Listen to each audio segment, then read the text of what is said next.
1945 का रहस्य क्या हुआ था?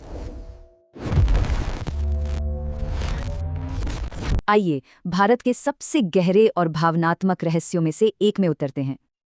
मुझे बहुत गर्मी लग रही है। ये थे एक राष्ट्रनायक सुभाष चंद्र बोस के कहे गए आखिरी शब्द। तो आधिकारिक कहानी क्या है? 18 अगस्त 1945 को ताइवान में एक विमान हादसा हुआ। जापानी रिपोर्ट्स के मुताबिक मौत की वजह थी 3rd डिग्री बर्न्स, एक दुखद अंत। लेकिन क्या हो अगर वो प्लेन कभी क्रैश ही ना हुआ हो?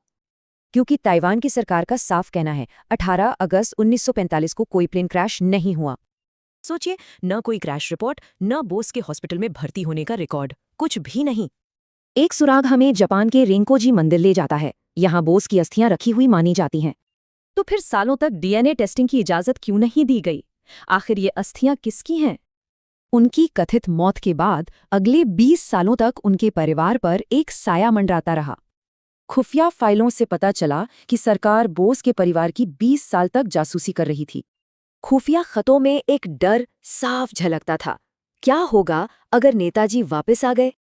और यहीं से एक सबसे दिलचस्प थ्योरी निकलती है। क्या बोस एक साधु के भेष में जी रहे थे? गुमनामी बाबा के सामान से बोस का चश्मा, टाइपराइटर और आईएनए से जुड़े खत भी मिले थे। एक और थ्योरी का सिरा सोवियत संघ यानी रूस से जुड़ता है।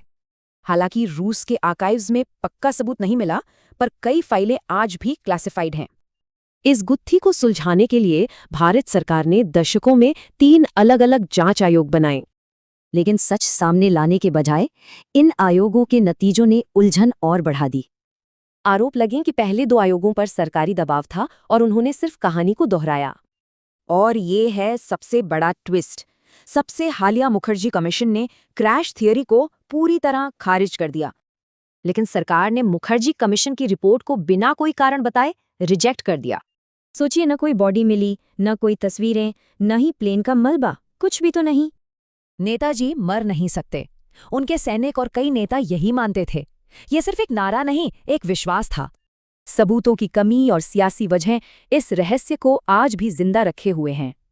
तो क्या ये एक हीरो का दुखद अंत था या फिर एक राष्ट्र का सबसे बड़ा रहस्य?